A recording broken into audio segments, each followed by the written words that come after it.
નમો અરિહંતાણં નમો સિદ્ધાણં નમો આયર્યાણં નમો ઉજ્જયાણં નમો લોયે સૌસાહુનં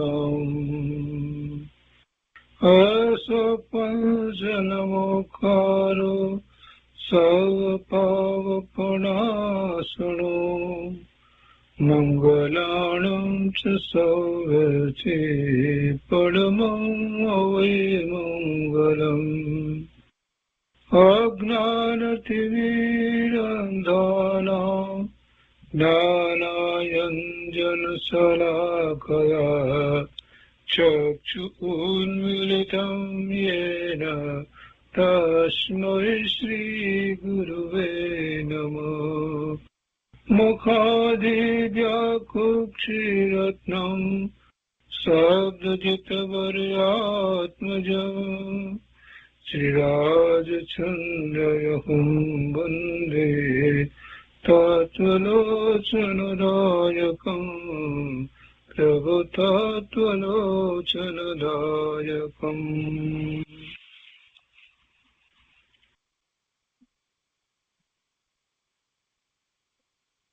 કૃપાળુદેવના વચનામૃતનો સ્વાધ્યાય. એમાં આપણે 20મા વર્ષના પત્રોનો સ્વાધ્યાય કરી રહ્યા છીએ. 25મા પત્ર સુધી સ્વાધ્યાય કર્યો છે. હવે આજે આગળ 26મા પત્રથી સ્વાધ્યાય લઈએ છીએ. અહીંયા પુસ્તકની અંદર પાના નંબર 165 અને આંક 26. વવાણિયા બંદર, સંવત 1943. આ પત્ર ચત્રભુજ બેચર પ્રત્યે લખાયો છે.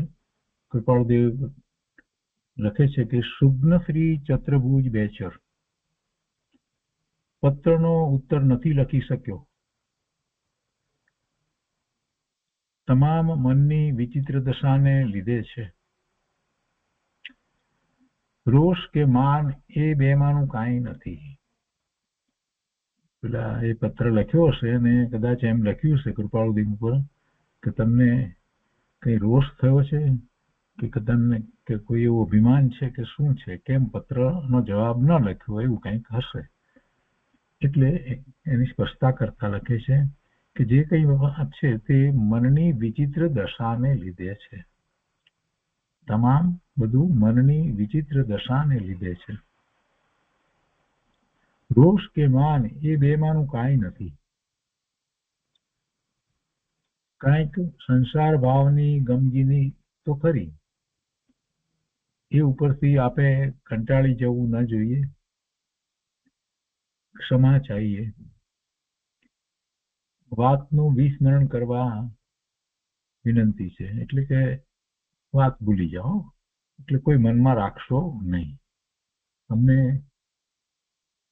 કઈ માન પણ નથી, વિમાન પણ નથી, એમને તમારા પ્રત્યે કઈ ખોટું લાગ્યું કે રોષ થયો એવી પણ વાત નથી. એમ કરી અને ટૂંકો પત્ર લખ્યો છે. અહીંયા નીચે વાક્યમાં જ લખ્યું છે કે સાવચેતી સુરાનું ભૂષણ છે.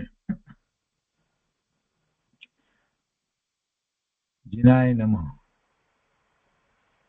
પત્ર સિવાય જુદું વાક્ય લખ્યું છે. સાવચેતી સુરાનું ભૂષણ છે. સુરવીરનું ભૂષણ સાવચેતી. ધ્યાન રાખે, સુરવીરોએ હંમેશા ધ્યાન રાખે, અપેક્ષાથી વાત છે. એના પછી 27મો પત્ર છે, એ પણ એમની પર જ લખાયો છે, ચત્રભુજ બેચર પર. મુંબઈ, સંવત 1943. મહાશય, તમારી પત્રિકા પહોંચી હતી. વિગત વિદિત થઈ, એટલે તમે જે એમાં લખ્યું એ જાણ્યું. ઉત્તરમાં મને કોઈ પણ પ્રકારે ખોટું લાગ્યું નથી. જો આ પત્ર બહુ મહત્વનો છે ને આ પત્ર જે છે એને કેટલાય લોકો સમજી નથી શક્યા, એટલે કૃપાળુદેવ વિશે ગમે તેમ વાત કરી છે. બહુ શાંતિથી આ પત્ર ને આપણે વાંચીશું, જેથી કરીને કોઈને પણ મનમાં કઈ બીજો વિકલ્પ ઉઠે નહીં અને એનો અર્થ પણ આપણે સમજી શકીએ. અહીંયા તો પહેલા એ લખે છે કે તમારી પત્રિકા પહોંચી હતી, વિગત વિદિત થઈ, ઉત્તરમાં મને કોઈ પણ પ્રકારે ખોટું લાગ્યું નથી. વૈરાગ્યને લીધે જોઈતા ખુલાસા, વૈરાગ્યને લીધે જોઈતા ખુલાસા લખી શકતો નથી.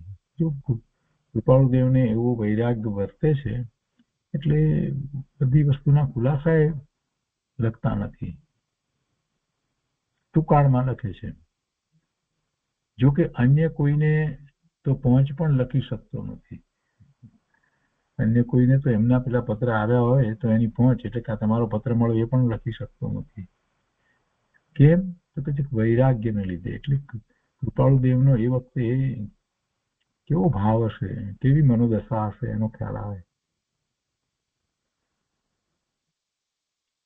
તો પણ તમે મારા હૃદય રૂપ એટલે પહોંચ ઇત્યાદિ લખી શકું છું. મારા હૃદય રૂપ એટલે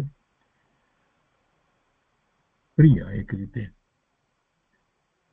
મારાથી દૂર નથી, મારા નજીકના છો.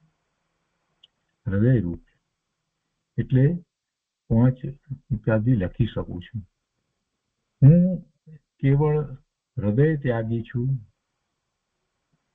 થોડી મુદતમાં કંઈક અદ્ભુત કરવાને તત્પર છું.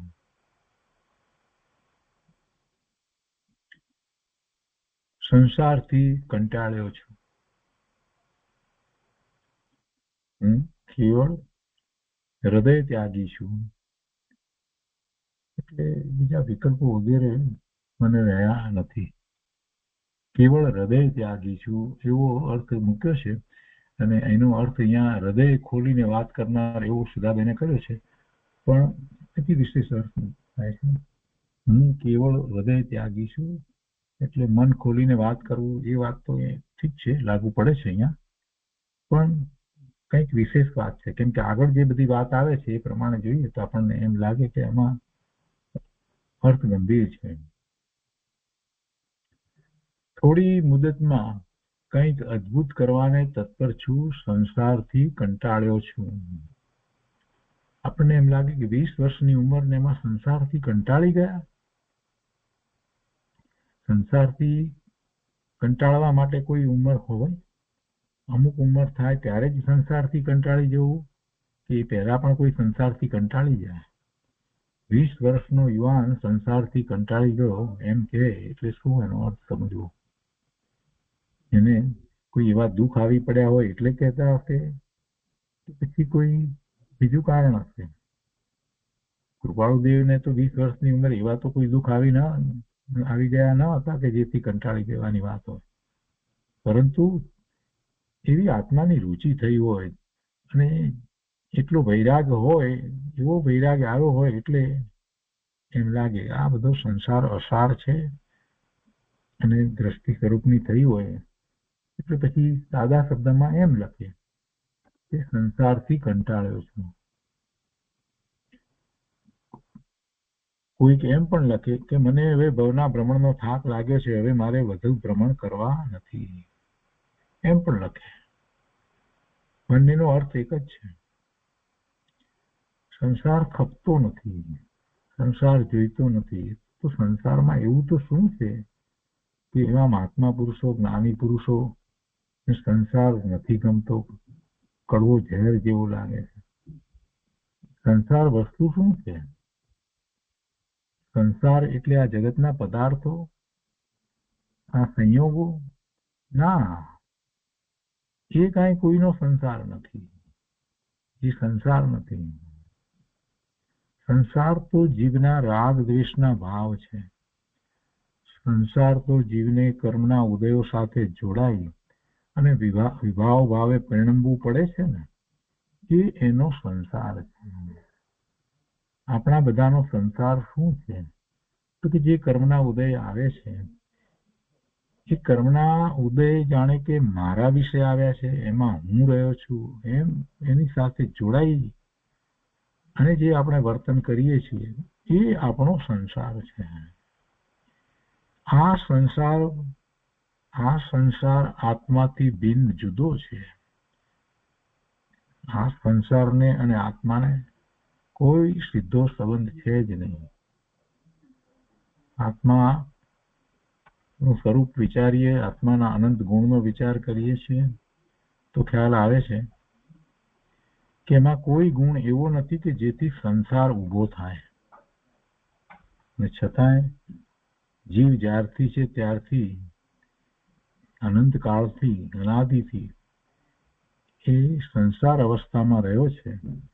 અને એમાંથી કોઈક વિરલા જીવ હોય એ જ એ સંસાર દશાને પૂર્ણપણે ટાળીને સિદ્ધ દશા પ્રગટ કરે છે.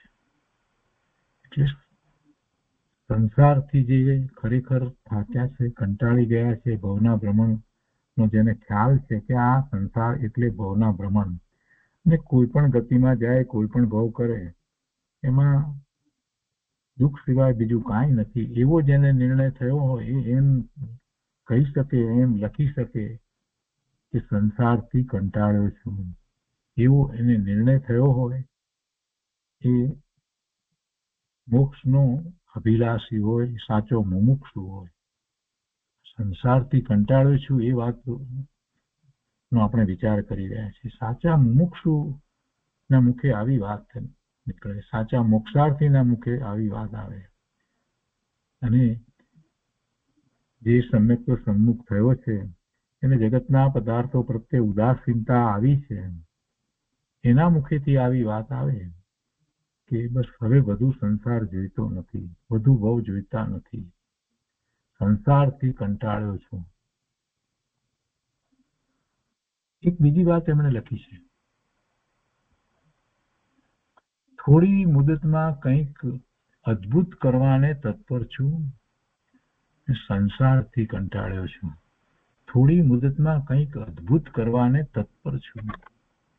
કૃપાળદેવ શું કરવા માટે તત્પર હતા, ને એનો અણસાર આપણને આગળની બધી વાતમાંથી આવશે.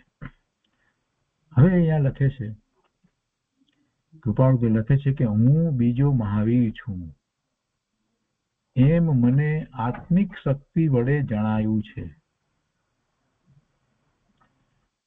હું બીજો મહાવીર છું એમ મને આત્મિક શક્તિ વડે જણાયું છે. મારા ગ્રહ 10 વિદ્વાનોએ મળી પરમેશ્વર ગ્રહ ઠરાવ્યા છે. 10 એવા જ્યોતિષી વિદ્વાનોએ જોયા અને બધાએ એમ કહ્યું કે આ ગ્રહ તો અતિ ઉત્તમ ઉચ્ચ પ્રકારના એવા ગ્રહ છે કે જે પરમ પદને પ્રાપ્ત કરી શકે, એટલે એક પરમેશ્વર ગ્રહ ઠરાવ્યા છે.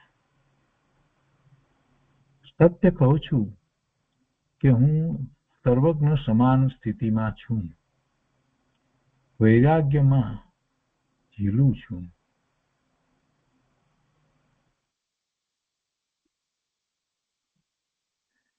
હું બીજો મહાવીર છું. એટલે પોતે મહાવીર ભગવાનના શિષ્ય હતા એ વાત એમને જાતિ જ્ઞાનમાં હતી. અને અત્યારે જયારે એવી અદ્ભુત દશા થઈ છે એટલે આ વર્તમાન પર્યાય એ પોતાનું સ્વરૂપ નથી. આ શરીર, મન, વાણી એ કઈ પોતાનું સ્વરૂપ નથી, પોતે શુદ્ધ આત્મા છે. એનું અત્યારે એવું ભાન વર્તે છે કે જેથી એમ કહે છે કે જેમ મહાવીર સ્વામી ભગવાન, વર્તમાન મહાવીર સ્વામી ભગવાનને સ્વરૂપમાંથી આવતા આવ્યા બાદ સુખ, આનંદ, શાંતિની પ્રાપ્તિ થઈ હતી અને જે દશા એમની વર્તી હતી એવી દશા અમારી વર્તે છે. એ કઈ રીતે છે કે એમ મને આત્મિક શક્તિ વડે જણાવ્યું છે. એટલે આત્માની શક્તિ એવી છે કે એના આધારે હું બીજો મહાવીર છું એમ કરું છું. એનો અર્થ શું થયો કે આત્માની શક્તિ નો અંશ એમને પ્રગટ્યો હોય, આત્માની શક્તિનો એમને અનુભવ થયો હોય તો એ ઉપરથી એમ કહે કે હું એવો આત્મશક્તિવાન છું કે જેવી આત્મશક્તિ પ્રભુને હતી. ભલે એના ઉઘાડમાં ફેર હોય, પણ શક્તિ તો એવી ને એવી ને. આત્માની શક્તિનો વિચાર કરીએ તો કોઈ પણ તીર્થંકર ભગવાનની આત્મિક શક્તિ, કોઈ પણ સિદ્ધ ભગવાનની આત્મિક શક્તિ અને બીજા જીવોની આત્મિક શક્તિમાં કાંઈ ફેર છે? કાંઈ ફેર નથી. આત્મિક શક્તિ એટલે આત્માના ગુણ. એ તો બધાના સરખા છે. એ તો બધાના સરખા છે. જીવ માત્રના ગુણ તો સરખા છે. એ આત્મિક શક્તિ છે. એનો નિર્ણય થવો અને એનો અનુભવ થવો એ મોટી વાત છે. અને જેને એવો અનુભવ થઈ જાય છે તેને ખ્યાલ આવે છે કે ઓહો, આ આનંદ, આ શાંતિ ભલે થોડી ક્ષણ માટે થાય છે, એટલે એ સમજે છે કે હજી પુરુષાર્થમાં એટલી નબળાઈ છે કે અમારે આ સ્થિતિમાં ટકી રહેવાતું નથી. આ અભૂતપૂર્વ દશા, આનંદ શાંતિની દશા, એમાં અમે વધારે સમય રહેતા નથી.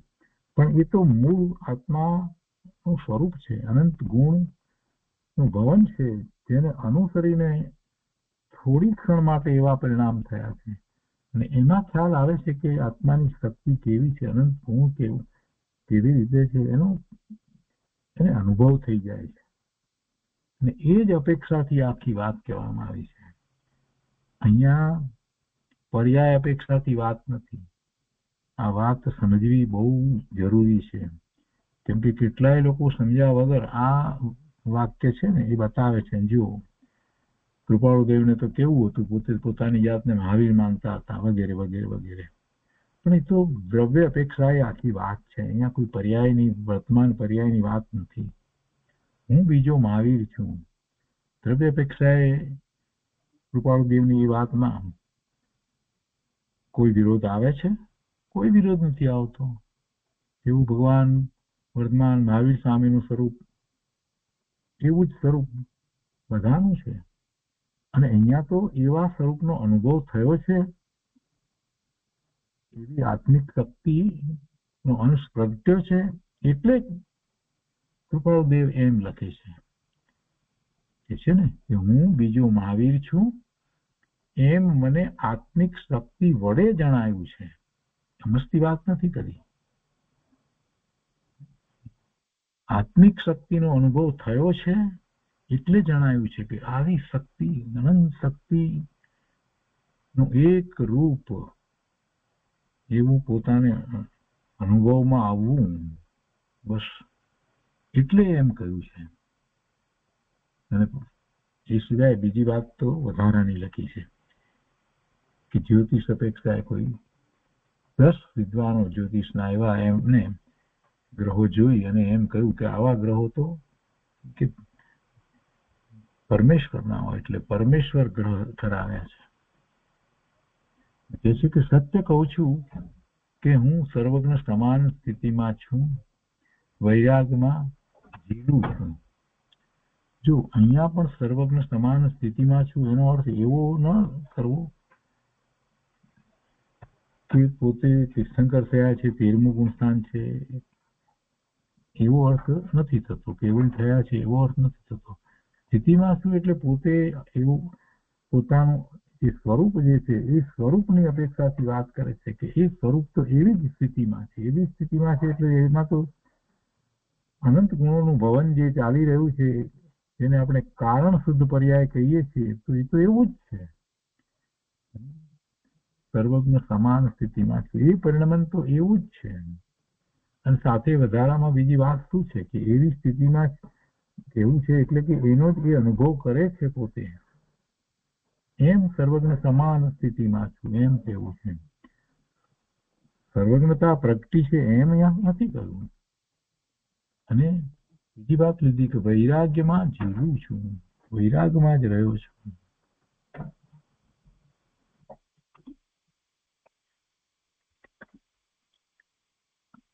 આશુ પ્રજ્ઞ રાજચંદ્ર, આશુ પ્રજ્ઞ એટલે હાજર જવાબી, જેને કહીએ ને એવા તત્ક્ષણ વિચાર કરી અને જે જવાબ આપી દે એવા આશુ પ્રજ્ઞ, એવા જ્ઞાનવાળા રાજચંદ્ર. પછી આગળ લખ્યું છે કે દુનિયા મતભેદના બંધનથી તત્વ પામી શકી નથી. દુનિયા એટલે જગતના જીવો તત્વ કેમ નથી પામ્યા? તો કે મતભેદના બંધનથી. બંધન છે મતભેદ, પોતે ઉભા કરે છે અને પોતે જાતે જ એમાં બંધાય છે. ભગવાનની વાણી સિવાય જુદી રીતે વિચારે છે અને એવી જુદી રીતે શ્રદ્ધા કરે છે તો એ મિથ્યાત્વને પોષે છે અને એને એવા કર્મના બંધ પડે છે. એ મતભેદ જે છે, મતભેદમાં તો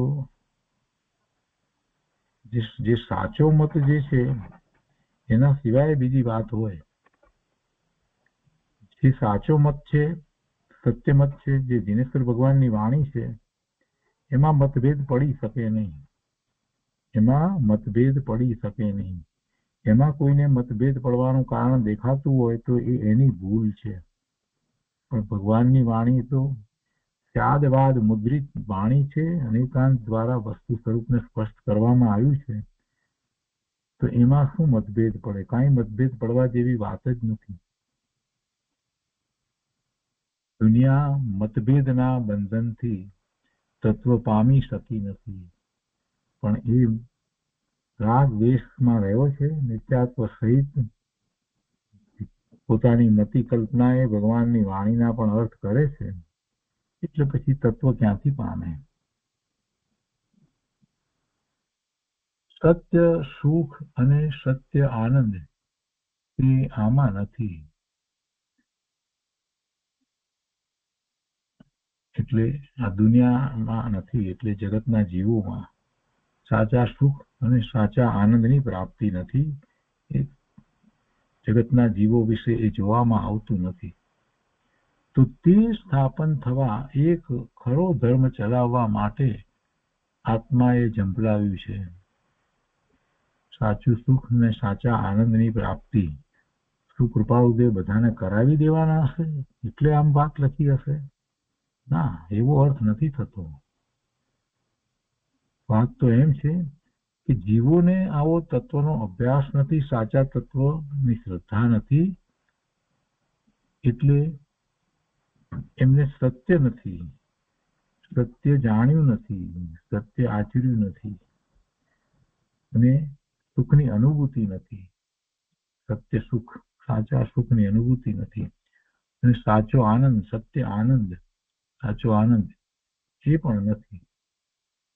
હા, મતભેદમાં વગેરેમાં રોકાયેલો છે ને જીવ, એટલે એને એમાં પ્રાપ્ત થતો નથી. જગતના જીવોને એ પ્રાપ્ત થતું નથી. તો તે સ્થાપન કરવા, એવા સાચા સુખ, સાચા આનંદ ને પ્રાપ્ત કરવા માટે જીવો, કેટલાય જીવો પુરુષાર્થ તો કરી રહ્યા છે, પણ એમનો પુરુષાર્થ કદાચ સાચો નહીં હોય. તો એ સ્થાપન કરવું છે કે જીવો બધા સાચા સુખ ને સાચા આનંદની પ્રાપ્તિ કરે. એ સ્થાપન થવા એક ખરો ધર્મ ચલાવવા માટે આત્માએ ઝંપલાવ્યું છે. જે ધર્મ પ્રવર્તાવીશ જ, એવો ધર્મ પ્રવર્તાવીશ જ. કેવી ઊંચી ભાવના છે! જો કોઈ અભિમાનની વાત નથી.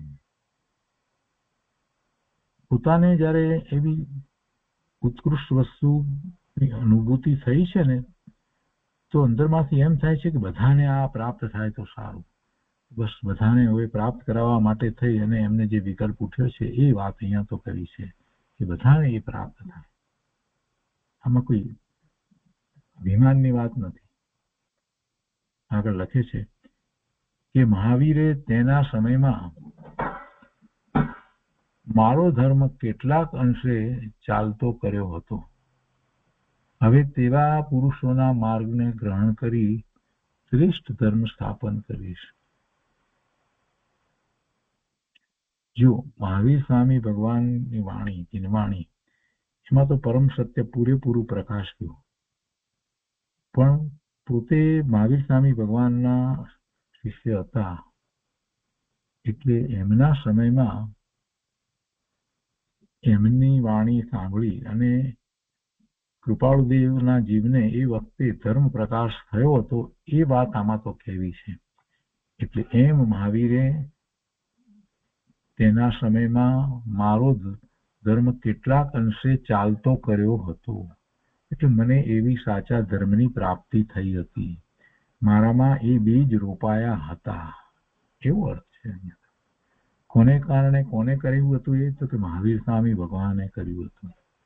એમણે એમના સમયમાં મને એ બીજ રોપાયા હતા. અને હવે તેવા પુરુષોના માર્ગને ગ્રહણ કરી શ્રેષ્ઠ ધર્મ સ્થાપન કરીશ. અત્રે એ ધર્મના શિષ્યો કર્યા છે. મહાવીર સ્વામી ભગવાનનો ધર્મ, દિનેશ્વર ભગવાનનો ધર્મ, જૈન ધર્મ, સાચું જૈન દર્શન. તો એમની સાચી સમજ આપવાની ભાવના અહીંયા તો કૃપાળુ દેવે વ્યક્ત કરી છે. એ ભગવાન મહાવીરનો ધર્મ હું આગળ વધારીશ, એ હું પ્રવર્તાવીશ, એવો આખો ભાવ છે. અને એના માટે એવા ધર્મના શિષ્યો કર્યા છે. અત્રે એ ધર્મના શિષ્યો કર્યા છે. પોતાના શિષ્યો નથી, એ ધર્મના શિષ્યો છે. અત્રે એ ધર્મની સભા સ્થાપન કરી લીધી છે. એટલે એ સંબંધીનું કંઈક માર્ગદર્શન આપ્યું છે અને એવી રીતે જીવવું ને એની રુચિ થઈ છે. આગળ કે છે કે શાસ્ત્રે મહાનીતિ હમણાં એ ધર્મના શિષ્યોને માટે એક દિવસે તૈયાર કરી છે. આ શાસ્ત્ર મહાનીતિ નો સ્વાધ્યાય આપણે કર્યો છે. આગળ કે છે આખી સૃષ્ટિમાં પર્યટન કરીને પણ એ ધર્મ પ્રવર્તાવીશું. તમે મારા હૃદયરૂપ અને ઉત્કંઠિત છો એટલે આ અદ્ભુત વાત દર્શાવી છે. તમે મારા નજીક છો અને તમને આ વાત જાણવાની ઉત્કંઠા છે એટલે આ અદ્ભુત વાત દર્શાવી છે. અન્યને નહીં દર્શાવશો. જાહેર વાત નથી કરી, તો એમના સ્નેહ નજીકના છે એટલે એમને આ વાત દર્શાવી છે. કેમ કે પેલા પત્રના ઉત્તર ન લખ્યા ને, બીજી વખત પણ વાત આવી ને ત્યારે લખવું પડ્યું. તો પોતાની સ્થિતિ કંઈક એવી છે અને એ સ્થિતિ એટલે પોતે ક્યાંક એવી રીતે એવા ચિંતન વગેરેમાં છે તો એથી ઉત્તર લખતા નથી. અને એમાં એમણે લખ્યું ને કે વૈરાગ્યને લીધે જોઈતા ખુલાસા લખી શકતો નથી.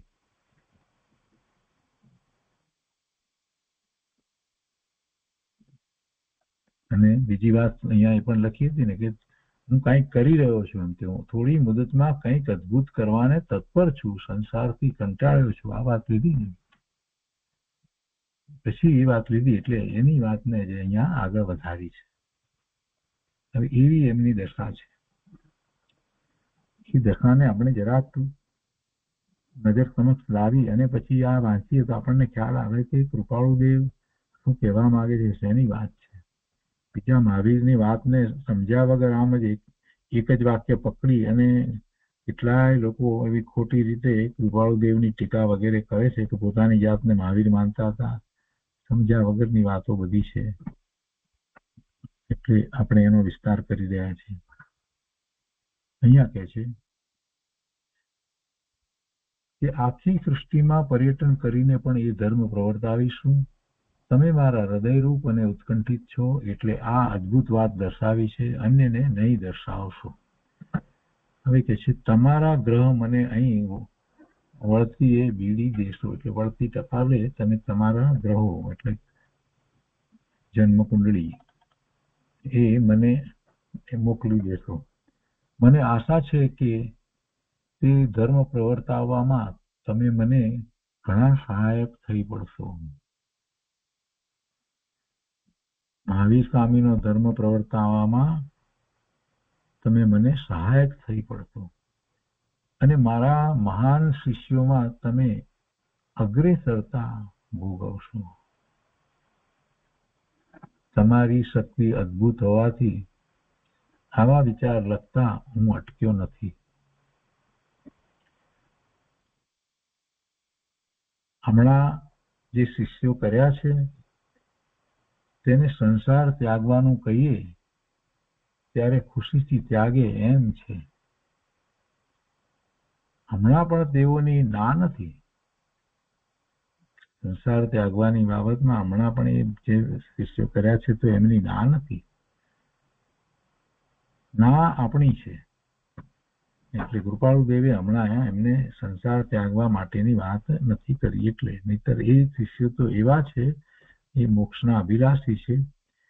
જિનેશ્વર ભગવાનની વાણીનો સ્વીકાર કરી અને સાચા અર્થમાં એ જૈનપણું પ્રગટ કરવા વાળા એવી જાતના શિષ્યો તૈયાર કર્યા છે. એ સાચા મુમુક્ષુ છે, સાચા જૈન છે. કૃપાળુ દેવને એટલો વિશ્વાસ છે કે એમને અત્યારે કહીએ સંસાર ત્યાગવાની વાત કરીએ તો હમણાં એ ત્યાગી દે એવા છે. પણ હમણાં એમને અમે સંસાર ત્યાગની વાત કરી નથી. હમણાં મેં ના પાડી છે.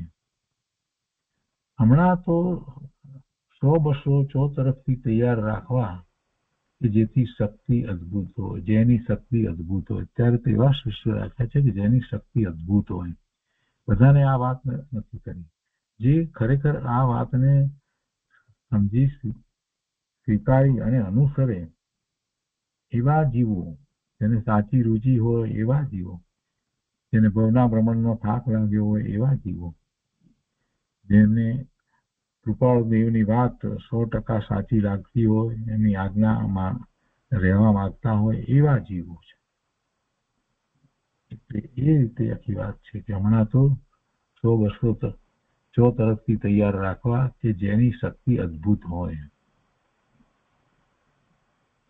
ધર્મના સિદ્ધાંતો દ્રઢ કરી હું સંસાર ત્યાગી તેઓને ત્યાગાવીશ.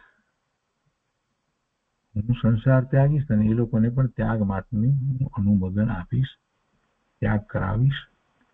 જો કોઈને ત્યાગ કરાવી શકતું નથી, આ તો એમને વિકલ્પ ઉઠ્યો છે કે આ જીવો રૂડા જીવો છે, આ બધા સાચા મુમુક્ષુ જીવો છે, અને એમને હું જ્યારે સંસાર ત્યાગીશ તો એમને પણ હું જે ભાવ મને ચારિત્રના પુરુષાર્થના આવ્યા છે એ ભાવ એમને હું ખૂબ સારી રીતે સમજાવીશ, સ્પષ્ટ કરીશ, તો એવો પણ સંસાર ત્યાગશે.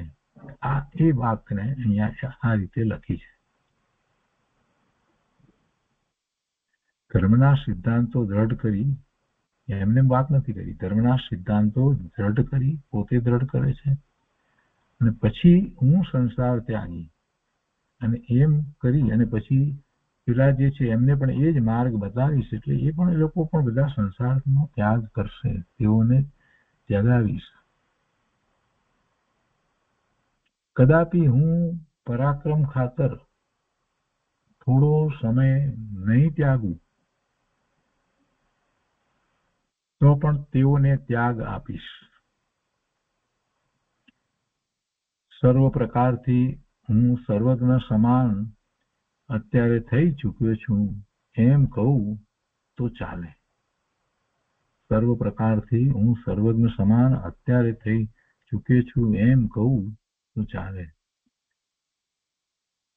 સુગાનીજીને સમ્યક દર્શન થયું ત્યાર પછીથી કેટલીક વખત કેટલીક વાતો એમણે એ રીતે કહી છે કે પોતે દ્રવ્યથી શુદ્ધ ગુણ પવિત્ર છે અને એ રીતે દ્રવ્ય થઈ અને વાત કરી છે. એટલે પૌરાંગ એટલે જે પોતે જે પર્યાય જે છે એ પર્યાય જે છે એનાથી પોતે જુદા પડી ગયા છે. પોતે દ્રવ્ય થઈ અને જ્યારે વાત કરે છે તો આ પર્યાય જે થઈ રહી છે એ પર્યાય જે થવી હોય તે થાય, અમે તો શુદ્ધ દ્રવ્ય છીએ એમ કરીને વાત કરે છે. આખી વાત એ રીતે પછી તો એમને ચાલે છે. પર્યાયના જ્ઞાતા દ્રષ્ટા થઈ રહ્યા છે, પોતાની સ્વ પર્યાયના જ્ઞાતા દ્રષ્ટા થઈ રહ્યા છે. શુભાશુભ ભાવની પર્યાય થઈ રહી છે તો થાય છે. અમને શું છે, અમે તો દ્રવ્ય શુદ્ધ ભગવાન આત્મા છીએ. એટલે દ્રવ્ય બનીને એમણે વાત કરી છે. જો એને યાદ કરીએ તો આપણને અહીંયા ખ્યાલ આવે કે કૃપાળુ દેવે જે આ વાત કરી છે એ રીતે જ છે. પોતે બીજાને ત્યાગ કરાવશે એટલે કંઈ એમ નથી, પણ એ જે વાત કરશે, જે સાચા ધર્મને પ્રવર્તાવવા માંગે છે એવી કૃપાળુ દેવની જે ભાવના છે એની અહીંયા વાત કરે છે કે હું એમને સાચો માર્ગ બતાવીશ એટલે એ ત્યાગ કરશે. સર્વ પ્રકારથી હું સર્વજ્ઞ સમાન અત્યારે થઈ ચૂક્યો છું એમ કહું તો ચાલે. અને અહીંયા સર્વ પ્રકારથી થઈ ચૂક્યો છું એટલે શું કે દ્રવ્ય પોતાનું દ્રવ્ય શુદ્ધ છે એની એવી અનુભૂતિ થઈ છે, જોરદાર એવી અનુભૂતિ થઈ હોય ત્યાર પછીથી બસ એમ જ લાગે પોતે ભગવાન આત્મા, અને એ પણ અનુભવ સહિત. ગુરુદેવ એ વાત ઘણી વાર કરે છે, તું ભગવાન છો ને, ગુરુદેવ કાંજી સ્વામી કહે છે ને, તું ભગવાન છો ને એમ નક્કી કર. પણ જેને હજી ભગવાનને જ, સર્વજ્ઞ પરમાત્માને જ બરાબર જાણ્યા નથી એ ક્યાંથી એ નક્કી કરવાનો છે. સર્વજ્ઞ પરમાત્માને જાણે, એમની દિવ્ય ધ્વનિનું મહાત્મા આવે અને એને બરાબર સારી રીતે સમજી આત્મસાત કરી અને પછી નિર્ણય કરે, ત્યારે નિર્ણય સાચો થાય છે. એમને કોઈને નિર્ણય થઈ જાય છે એમ નથી. પોતે સિદ્ધ સમાન છે એવો નિર્ણય બોલવાથી થતો નથી. આપણે જ વાત લીધી છે, ધર્મના સિદ્ધાંતો દ્રઢ કરી હું સંસાર ત્યાગી છે, એ બધી વાત આપી. આગળ અહીંયા કહે છે કે સર્વ પ્રકારથી હું સર્વજ્ઞ સમાન અત્યારે થઈ ચૂક્યું છું એમ કહું તો ચાલે. જુઓ તો ખરા સૃષ્ટિને કેવા રૂપમાં મૂકીએ છીએ. જુઓ તો ખરા સૃષ્ટિને કેવા રૂપમાં મૂકીએ છીએ. એમાં એક અર્થ એવો થાય છે કે અમે જે કંઈ કરીશું એથી આ જે જીવો જે છે એની કેવી દશા હશે એ તમે જોજો. એક અર્થ એવો થાય છે, સૃષ્ટિને કેવા રૂપમાં મૂકીએ છીએ, એક અર્થ એ રીતે થાય.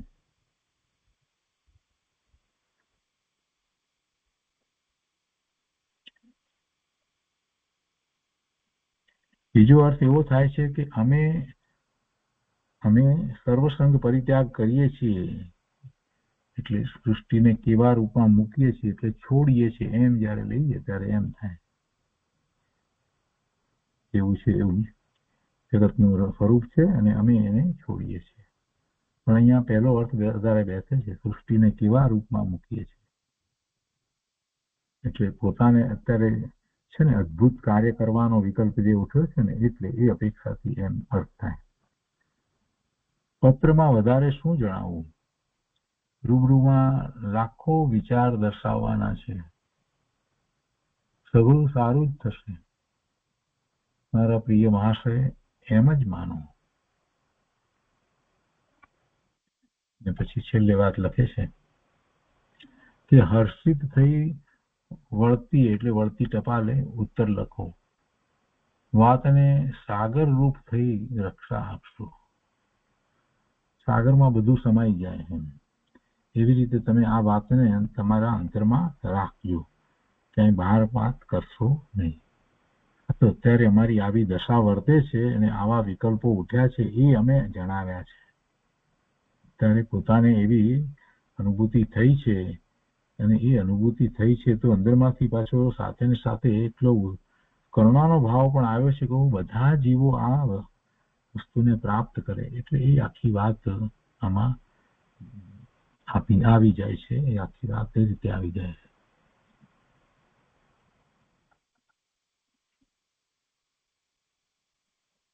એ પછી 28મો પત્ર છે, એમની ઉપર જ છે. આ પણ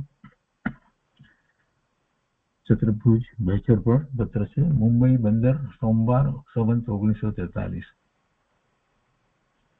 હા, પેલા પત્રમાં ત્યાગીના યથાયોગ એમ લખ્યું હતું, એટલે ત્યાગથી પોતે તો અંતરથી ત્યાગી થઈ ગયા છે, એટલે 27મા પત્રમાં છેલ્લે લખે છે ત્યાગીના યથાયોગ.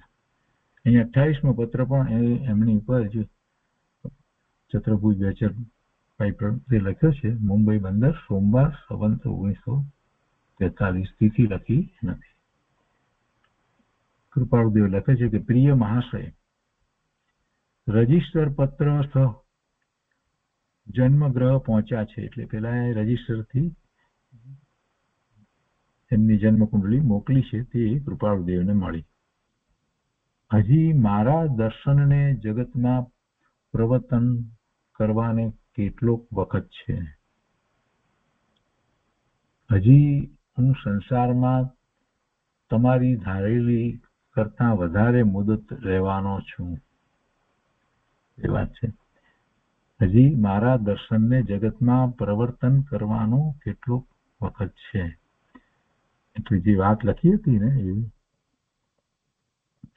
ધર્મ પ્રવર્તાવીશની, પણ કૃપાળુદેવ એ જાણે છે કે જે એ સમય આવશે, ધીરે ધીરે આવશે, કેમ કેટલો સમય છે. એમની અંતરમાં એવી ઈચ્છા હતી, મુનિદશા અંગીકારની ઈચ્છા હતી. જો મુનિદશા અંગીકાર કરી હોત તો ખૂબ ધર્મ પ્રભાવ ના થાત. એમ કે છે કે હજી હું સંસારમાં તમારી ધારેલી કરતા વધારે મુદત રહેવાનો છું. એટલે મારું જીવન તો તમે ધારો છો એટલું ટૂંકું નથી, લાંબુ છે. કૃપાળુદેવનું આયુષ્ય 33 વર્ષનું જ હતું. અહીંયા કહે છે કે જિંદગી સંસારમાં કાઢવી અવશ્ય પડશે તો તેમ કરીશું. હાલ તો એથી વિશેષ મુદત રહેવાનું બની શકશે.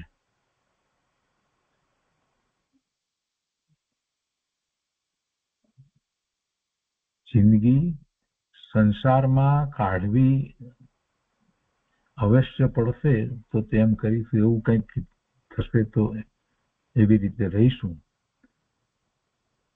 હાલ તો એથી વિશેષ મુદત રહેવાનું બની શકશે.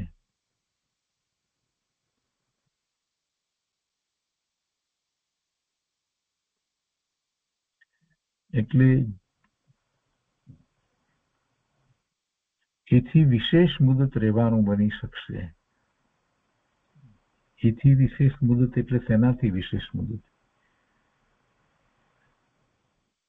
પેલી તો મુદતની વાત અહીંયા કરી કે તમારી ધારેલી કરતા વધારે મુદત રહેવાનો છું, એટલે પોતાનું આયુષ્યની અપેક્ષાથી સમજતી વાત એ રીતે કરી. અને જિંદગી સંસારમાં કાઢવી અવશ્ય પડશે, જરૂરી લાગશે તો તેમ કરીશું. પણ જરૂરી લાગે તો, નહીતર પછી શુક્રાજ સંસારમાં રહે, નહીતર પછી સંસારમાં નહીં રહે, એવો અર્થ તો થયો એનો. અને હાલ તો એથી વિશેષ મુદત રહેવાનું બની શકશે. એટલે તમે ધારો છો તેના કરતા વધારે મુદત સુધી એમ સંસારમાં રહેવાનું બની શકશે. સ્મૃતિમાં રાખજો કે કોઈને નિરાશ નહીં કરું, કોઈને નિરાશ નહીં કરું. ધર્મ સંબંધી તમારા વિચાર દર્શાવવા પરિશ્રમ લીધો તે ઉત્તમ કર્યું છે. પેલા એ પત્રમાં ધર્મની વાત કંઈક સમજાવવા માટે લખી હશે.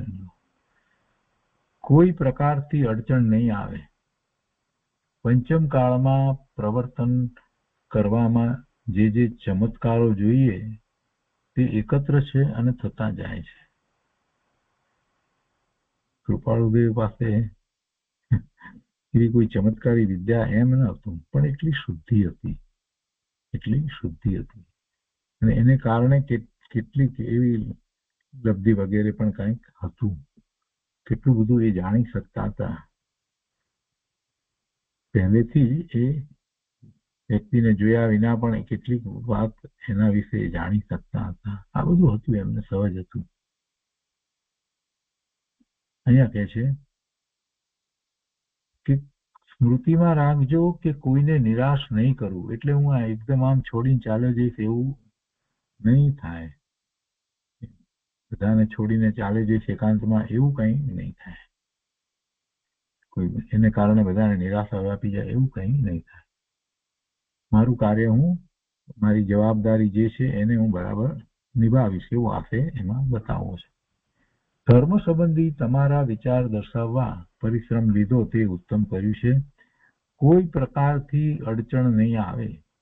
પંચમ કાળમાં પ્રવર્તન કરવામાં જે ચમત્કારો જોઈએ તે એકત્ર છે અને થતા જાય છે. હમણાં એ સઘળા વિચારો કેવળ પવનથી પણ ગુપ્ત રાખજો, કોઈને કહેશો નહીં. એ કૃત્ય સૃષ્ટિ પર વિજય પામવાનું જ છે. આગળ લખે છે કે તમારા ગ્રહને માટે તેમજ દર્શન સાધના ધર્મ ઇત્યાદિ સંબંધી વિચારો સમાગમે દર્શાવીશ. હું થોડા વખતમાં સંસારી થવા ત્યાં આવવાનો છું. તમને આગળથી મારા ભણીનું આમંત્રણ છે.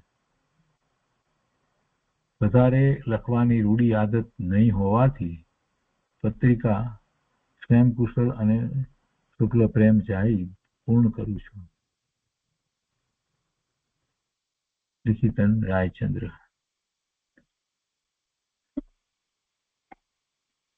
તો એ રીતે આ 28મો પત્ર અહીંયા પૂરો થાય છે. આજનો સ્વાધ્યાય આપણે અહીંયા સુધી રાખીએ છીએ.